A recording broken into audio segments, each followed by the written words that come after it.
Hello, also from my side. My name is Dominic Behrens, and I'm from the University of Mainz from the Classics department, but I also do have a background in biology. So welcome to the second part of our short course, a primer in Latin for prokaryotic nomenclature. What we are going to do now is talk about why Latin and so partly also ancient Greek nomenclature still matters and why it's a good idea to still use these ancient languages for modern nomenclature. I will explain some very general principles and rules of this SeqCode that are of interest to this course. And then we delve more into Latin grammar. I will introduce you to the 5 Latin declensions, speak a bit about adjectives, verbs and participles. That's a very short part.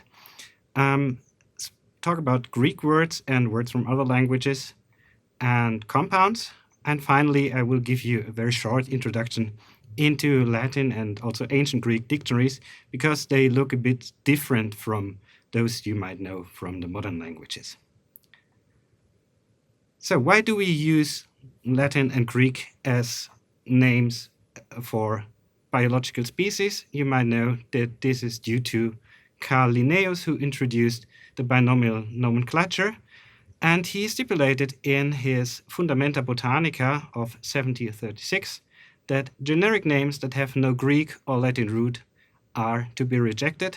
And of course, he wrote it in Latin, nomina generica, quae ex Graeca vel Latina lingua radicem non habent, reikienda sunt. And why is this so? This was explained by him in a year later in his Critica Botanica, where he commented on his earlier writings in the Fundamenta. And on this aphorism, he stated, of course also in Latin, but this is just the English translation. Long ago, the learned men of Europe met and chose the Latin language as the common language of learning. This is actually not true. Learned men of Europe never met and chose the Latin language, but for centuries, the Latin language has already been the common language of learning, at least in Western Europe, although, of course, learned men never met and decided upon it. The next sentence is true, however. For a long time, the pride of each nation rebelled, as it wished its own language to be the common one. In Linnaeus's time, many European nations tried to introduce their mother tongue as a scientific language, especially the French and also the English and Italian. And Linnaeus, being a guy from Sweden, therefore opted for a more universal language to remain the common language of science, at least in Western Europe, we have to say. And why this is so is explained in the following sentences, because he foresaw problems with learning all those languages, and people would not be able to study the sciences anymore if they were first obliged to learn too many languages, and that's why he opted for a common language and that this should be Latin, because it was no one's mother tongue anymore. And then he finishes his commentary with this sentence: few of the leading botanists, all of whom have, to their great credit, learned to speak Latin, have departed from it, and in naming plants, hardly any, and this is partly true, at least for today. Another great figure of this time in the scientific community was Gottfried Wilhelm Leibniz, and he has a very nice definition of what Latin is and what the advantage of Latin is. He characterized the language as a universal European language and lasting to future times, or as he expressed it in Latin, lingua europea universalis et ad posteritatem durabilis. So Latin is, of course, a European language, not a real universal language, but at least a language that is no one's mother tongue. And the second part is even more important. It is lasting to future times. Latin hasn't changed for over 2,000 years by now, at least not much, because it is a fixed language. So why should we learn Latin and ancient Greek? It has no native speakers, so no one does really have an advantage. And it's a fixed, not a dead language. I do not like the word dead language, but it's a fixed language. Fixed means its grammatical structure hasn't changed for a long time, but there's still new words coming in, especially if you're naming biological species. Fixed languages are very common, and they often served as a medium to transmit text over vast temporal and spatial distances. Latin is by far not the only one. So in the ancient Near East, you had Akkadian, in India, Sanskrit, Classical Chinese, Classical Arabic, or Old Church Slavonic are just a few examples of fixed language that served a similar purpose than Latin today. Then we have also the issue of path dependence. You know, millions of taxa have already been named in Latin, and if we were to introduce a new language, we would have to rename all those taxa, which would require a lot of work and time. But a long tradition also resulted in some kind of toolbox, as I would call it, with which you can easily create new names that are immediately understood. Just think of adjectives like maritimus, which immediately imply the idea that this species probably lives at sea. I'm now coming to the general principles and rules of the SeqCode that are of relevance to our naming in Latin here. And principle number 2 stipulates that nomenclature of prokaryotes is not independent of botanical, zoological, and viral nomenclature, which means basically that you should not choose a name that has already been attributed to a plant species or an animal or something. Then principle number 3, scientific names of all taxa are Latin or Latinized words treated as Latin. So you have to give Latin names to new species, and what Latinized actually means will be explained at the end of this short course. Then principle 10, names created should be clear enough to avoid errors, confusion, or misunderstandings, and it also implies that you should not give just gibberish names that have no meaning. So ideally, you choose a very simple name that is self-explained. Some more specific rules. The scientific names of all taxa must be treated as Latin and spelled only with the Latin alphabet. This implies that even if you take over a word or a word stem from another language other than Latin, you must not write it in, for example, the Cyrillic alphabet or in the Greek alphabet, but you have to use Latin letters, and also no typographical signs, numbers, or additional characters. And yeah, a species name is a binary combination of genus, name, and specific epithet, is just a common Linnaean nomenclature. The name of a genus is a noun or an adjective used as a noun in the single number and written with an initial capital letter. In case you do not know what noun and adjective means, just a short digression. If you already know it, just skip it. A noun is a class of word that represents a concrete or an abstract thing. For example, tree, car, or abstract things like freedom, love, or whatever you can think of. In Latin and many other languages, nouns have a gender, which is also called genus, but do not confuse it with genus in the biological sense. And these genders are male, female, and neuter. Please keep these genders in mind because we will need them in naming. Adjectives are also a class of nouns that describe or characterize nouns, and examples are beautiful, green, quick, funny, good. So you can say, for example, a green tree or a beautiful car, and so on. So much about nouns and adjectives. We are now coming back to our SeqCode rules. And rule number 11 stipulates the name of a species is a binary combination consisting of the name of the genus followed by a single word known as a species epithet. So much so clear because this is just general Linnaean nomenclature.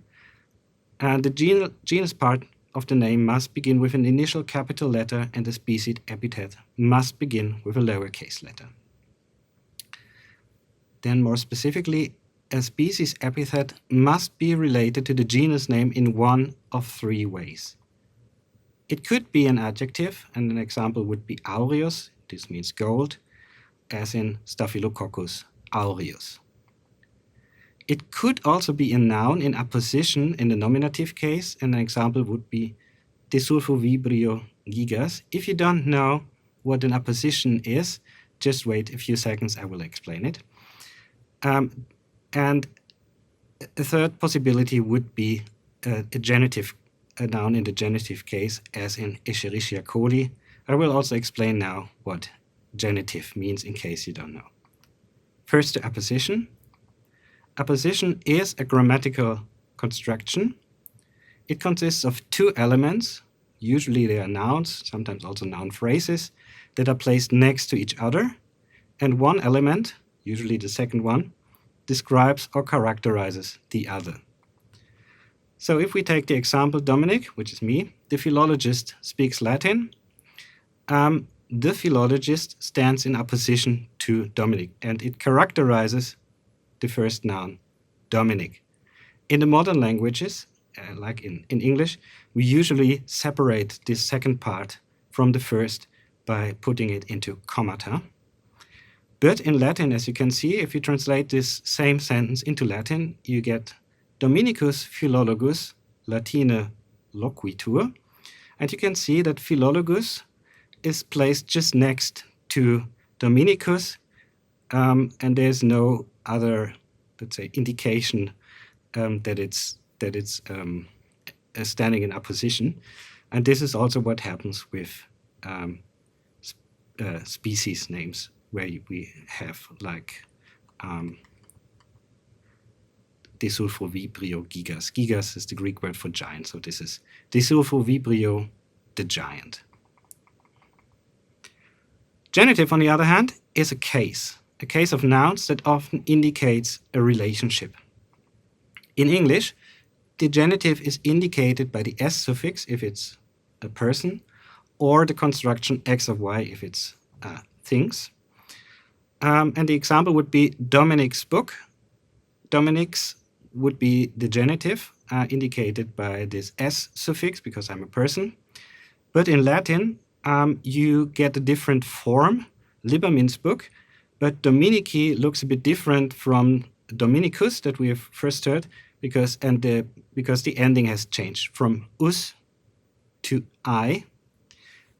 So this is how you indicate the genitive in Latin, but we will talk about this when we discuss the different declensions.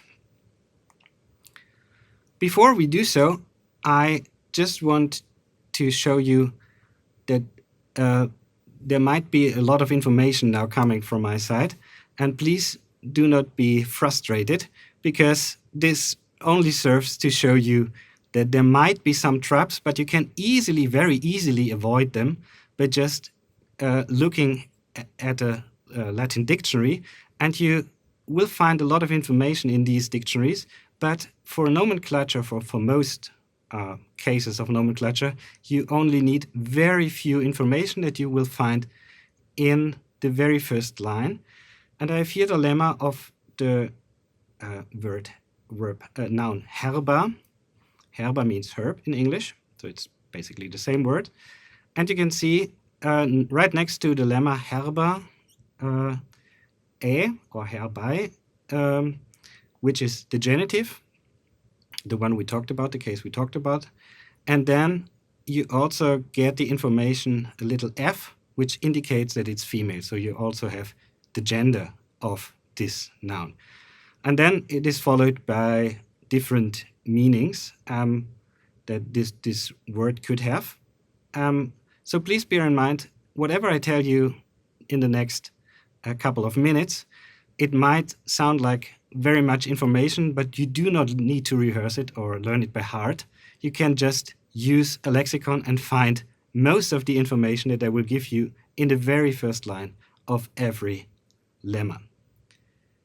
All right, let's get started. There's different declension, as we call it, or different stems of nouns and adjectives that we call declensions.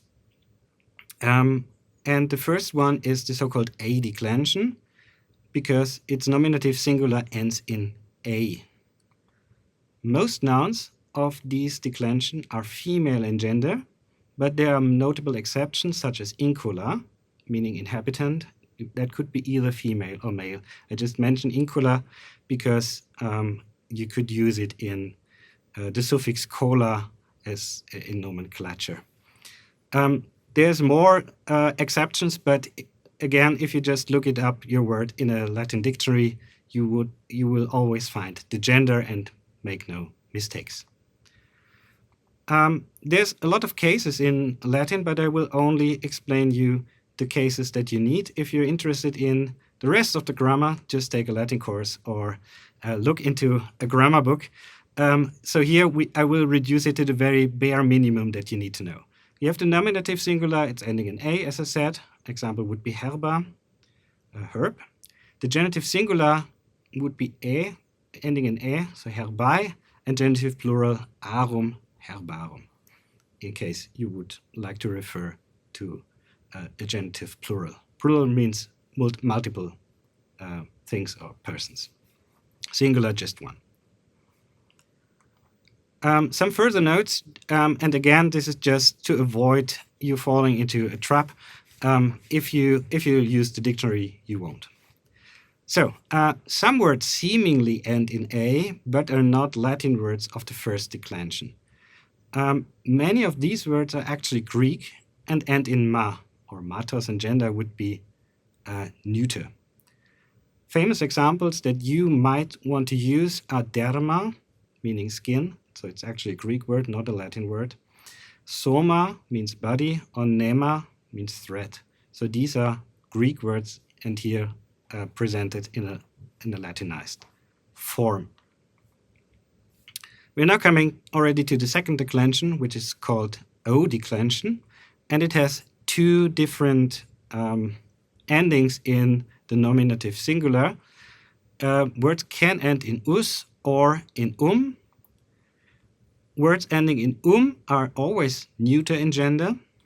Substantives in us are mostly male in gender, but there are notable exceptions, and again, I only listed those exceptions that are of interest to biologists. Because all names of trees, for instance, are female, they end in us, fagus meaning beech tree, quercus oak tree, but they are female in gender, and so is humus, earth or ground, because it was conceived as the mother, a divine mother in ancient times, so that's why it has a female gender. Also alvus belli for probably the same reasons, and some other substantives are also female. But these are the most relevant, I think, for you. We have these forms, so for you, only nominative singular has different forms. The other cases could also be different, but they are not of interest for us here. So nominative singular ends in us or So we have, for example, bacillus or phylum. Phylum means thread. And genitive singular ends on I in all these examples, bacilli or phili. And genitive plural ends in orum, bacillorum or philorum. Some further notes.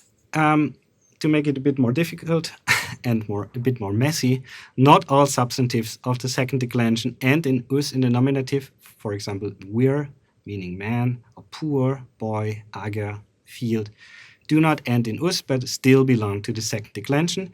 And you will find this out if you check the genitive, which is always indicated right next to your lemma in a dictionary. Furthermore, not all substantives ending in us in nominative actually belong to the second declension, but sometimes to the third declension, and the genitive ends in oris or eris, and the gender is neuter. So we have tempus, time, corpus, corporis, body, or frigus, coldness, and glomus, ball, that look at first sight like second declension nouns, but they aren't in reality. So that's why I urge you to use a dictionary, and you will find out that they are not actually second declension, but have a different genitive and a different gender. There's even a fourth declension, to which we will come in a few moments, that ends also in us, but the genitive in a long us.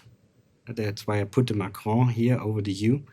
And the gender is mostly male, but sometimes it's also female. And an example would be kurus, chariot. The third declension is a very big declension, and it's a bit messy, to be honest, because it can have different endings in nominative, but the genitive usually ends in is or is, and the genitive plural in or ium. Nouns and adjectives of the third declension can have any gender, and the different stems are declined differently. So if you're interested in these different declensions, just check a grammar textbook, but they are not really of interest here for us because you only need the genitive and you will find it in the dictionary. Right. Some examples that are pertinent to your studies, perhaps. It's animal, animalis, neuter is for the animal. Bos, bovis for cattle, and as cattle could also be cows and bulls or oxen, it could be either male or female in gender. And please see that the stem is very different from bos. So it's bos in the in nominative, but the genitive is bovis, and the stem would be bov or bovi. Please check it in a dictionary. You have caput, capitis, head, carno, caro, carnis, meat. Ignis, so the genitive looks the same as the nominative, male, is male in gender and means fire. Lapis, lapidis, male, means stone. Nix, nivis, feminine, means snow. Os, ossis, means bone, but you should not confuse it with os, oris, which means mouth. Right. So the next two declensions, the fourth and the fifth declensions, are not as important, so I will just give you a quick overview and not talk too much about them because there's not too many words belonging to them. The fourth declension is also called eudeclension. Most nouns are male in gender and end in us. Some words are also female in gender, for example, manus, meaning hand, and only a few words are neuter in gender, ending in u. For example, cornu, which means horn, that might be of use to some of you. Genitive singular ends in us, so I've put the Macron over it to indicate that it's a long u, but it's usually not written. And the genitive plural is There are no adjectives belonging to this declension, and the forms look like this. As I said, you have either us in most of the cases or u as an ending in nominative, kurus or cornu are the examples. And the genitive singular is us, so kurus or cornus, and genitive plural kuruum and cornuum. So much for this fourth declension. The fifth declension and last declension is the E declension. Most nouns are female in gender and end in es, and some words are also male in gender, for example, dies, which means day. Genitive singular ends in a and the genitive plural in erum. Again, there are no adjectives belonging to this declension, and the forms look like this. Claquies, the example means ice. So claquies is a nominative, claquier, genitive singular, claquierum is genitive plural. A few words again about adjectives because you will probably need them for your nomenclature. Adjectives follow either first or second declension or the third declension. And the adjectives of the third declension have different stems and can have the same form in all grammatical genders, the same ending in the male and female gender, which is usually is, and another ending in the neuter gender, usually e, or different endings in all genders. And why do I tell you this about the gender, and why have I mentioned the gender so often, the grammatical gender? If you choose an adjective as a specific epithet, it has to agree in gender with the generic name. If you remember our first example of Staphylococcus aureus, you have to use the form aureus as the adjective form and not, for example, aurea or aureum, because it has to agree in gender with the noun Staphylococcus, which is male. I give you some examples of the first and second declension. So you have magnus or magna and magnum, meaning big, longus aum, meaning long, ruber, rubra, rubrum, meaning red, secundus, secunda, secundum, meaning second. And adjectives of the third declension are, for example, vorax, meaning devouring or voracious, so it has the same form in all genders. Then you have agilis in male and female, and agile in neuter gender, meaning quick. Celer in male, celeris in female, celere neuter, meaning fast. So you have different kinds of adjectives of the third declension. So I urge you to use a dictionary and find out which one is your correct form. Very few words about verbs and participles, because this is already a bit advanced grammar, but the good part is you hardly need them for nomenclature, because verbs do not qualify as generic names or specific epithets. However, participles that are formed from verbs can be used as adjectives and thus employed in biological nomenclature. This is actually a quite elegant way of naming, because you can describe processes or results of processes. But this is really a bit advanced Latin grammar, and it probably makes sense to look it up in a grammar book or a dictionary. Latin has 3 particles, of which only 2 are relevant for nomenclature, and these are the following. There's a present participle. It's like the English ing form, or at least very close to it. You form it if you take the verbal stem in present plus an ending, which is iens or ens. And examples are, for example, liquefaciens, making liquid, miscens, mixing, so miscere would be the infinitive. You take the infinitive ending re away and put on ns, mict, and flectens, bending. There's a second participle that could be of use to you, and that is the past participle passive. It's like the English et participle. The formation is a bit more difficult, because you usually put the ending tus, ta, and tum, but there are many very exceptions.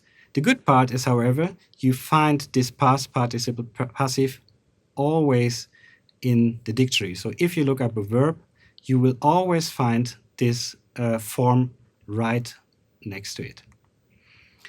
And examples are, I've chosen the same ones, liquefactus, so this means made liquid. So please note the difference. Making liquid is the process, made liquid is the result of this process.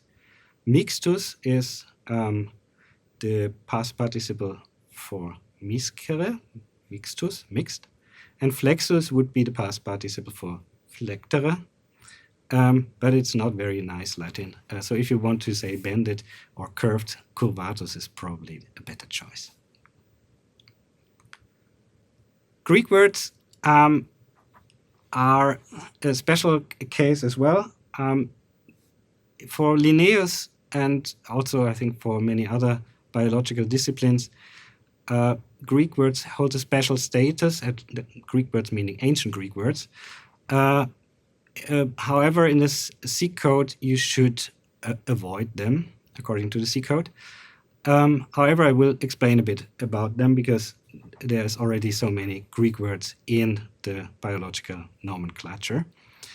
You can use Greek words in many cases, but they should be Latinized. That means you should transcribe the Greek word into Latin letters and apply a Latin ending.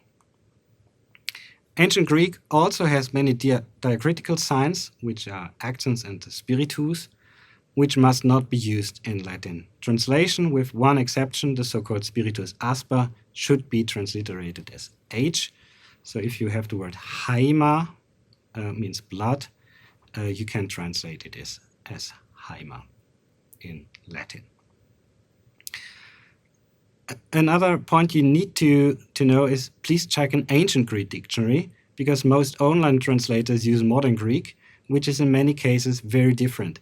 So, for example, the modern Greek word for water is neron, while the ancient Greek word is hydro or hydro.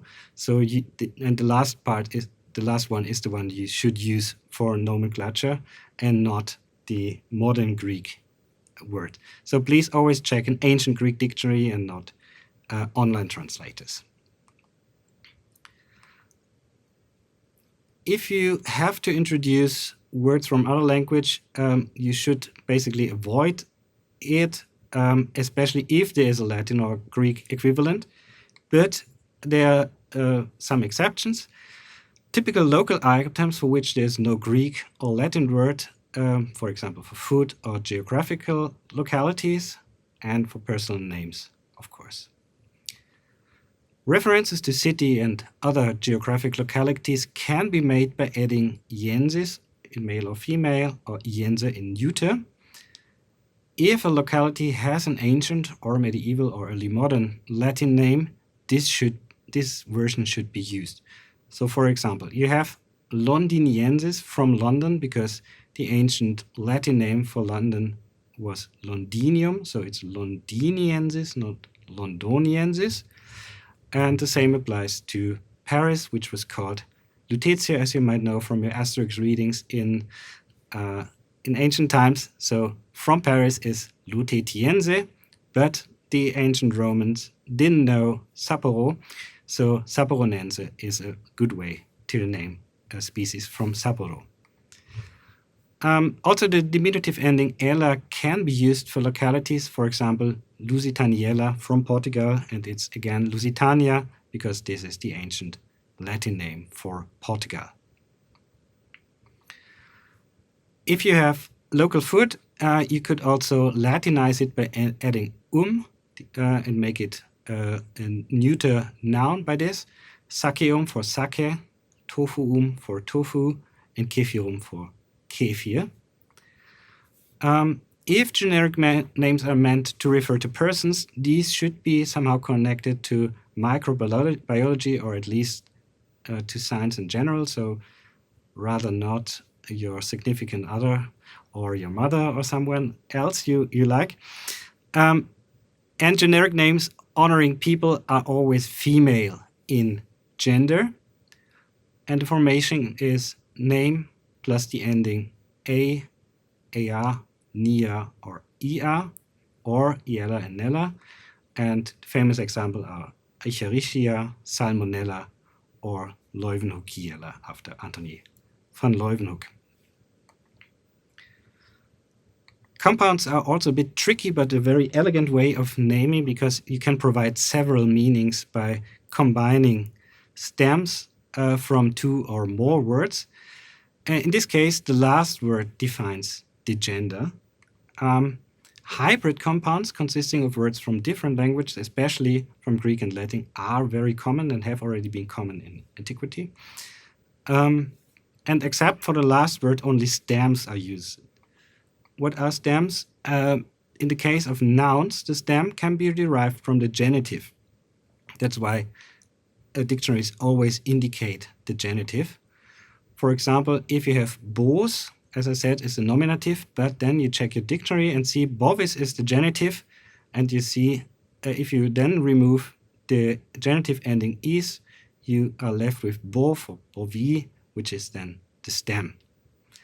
The same applies to Greek words. If you look up haima, blood, in the dictionary, it will indicate that haimatos is the genitive and the stem is thus haimato, haimato.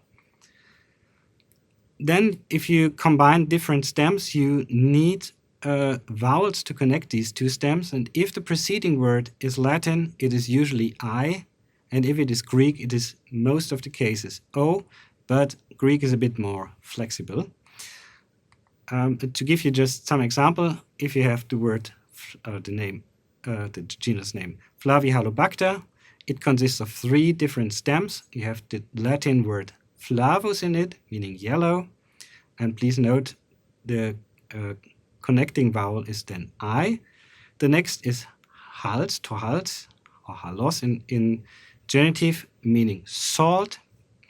And this is a Greek word, that's why the connecting vowel is O, halo. And then the last part is bacter. So this is just the Latin word, and this also defines the gender. In this case, it's male. Another example would be carnifilus, consisting of caro, and please note then the stem is carni, or carn, and philos, from the Greek word philos, meaning friend or loving. So this is something that loves meat, or someone that loves meat. It's, in this case, male in gender. You have some common last elements. Philos is one of them. Loving, caller, living in could be either male or female. You might remember that I said so earlier. Oides looks like, neuter, and opsis like is also female in gender. I will end with just a few remarks on Latin dictionaries. You can look up a word in an English or French or German, Spanish, Japanese, whatever Latin dictionary, but you should double check the meaning and additional information in a Latin lexicon. So if you want to know what river means in Latin, you can check your English Latin dictionary and will find flumen as a possible translation, but then you should go to the Latin dictionary or the Latin part of your dictionary and check if flumen is actually the right meaning and what additional information you find, for example, that its genitive is fluminis. Nouns and adjectives are lemmatized in nominative, and right next to the lemma you can find additional information, for example, for instance, genitive and the gender of nouns. Verbs, and I said already, these are a bit more difficult than nouns, are lemmatized in the first person singular, so not in the infinitive. So if you want to know what monere means, you have to look up moneo. Or if you want to know what laudare means, to praise, you have to look up laudo. This makes it a bit more difficult to find. Also with verb, you have additional information, for example, the stem of perfect and the past participle that you could use for naming right next to the lemma. So this is an example of an online lexicon that you could use. Or you could use any other lexicon. And as I said, you have already seen this slide. You have herba as the lemma, and then right next to it, herbai or I, indicating the genitive, and then a little f indicating that it's female in gender, followed by meanings that it could have in English in this case, and then a few references, but you can just ignore it. So this is just for classicists. Greek dictionaries look basically the same as Latin dictionaries, but of course you have to know Greek letters. It's not difficult, however, to learn Greek letters. You will probably know most of them from physics classes, math classes. But there's no, as far as I know, there are no Greek dictionaries written in Latin letters, so you would have to know Greek letters. Greek has even more forms than Latin, so if you think Latin grammar is a bit confusing, that's just because you probably haven't learned Greek, so it's even more complicated. But please do not get confused. You need very few information on nominative and genitive and stem and gender of nouns, and that's all. The rest can be ignored. And I urge you once again, please use an ancient Greek dictionary, because it's different. Modern Greek is a different variant and has some some variants in writing and also in vocabulary. If you're interested in further reading, so I just wrote here, I mentioned Lewis and Short's dictionary, which is very handy and can be found online on the Perseus website, for example. But there are many other dictionaries, and you can basically use whatever you want. There's a very good short Latin grammar by Morwood, and the Newman Online Lexicon I can recommend. It's very easy to use and gives you an overview of different Latin lexica. The same for Greek. You could use Morwood's Greek grammar of classical Greek, or any other grammar if you're really interested in Greek grammar. And the standard English Greek lexicon is Little Scott's English Greek lexicon, which is also available online. If you're interested in naming, there are some articles that I found really helpful, and I can really recommend reading them before you start naming your species. And that's all from my side. Thank you very much for watching this video.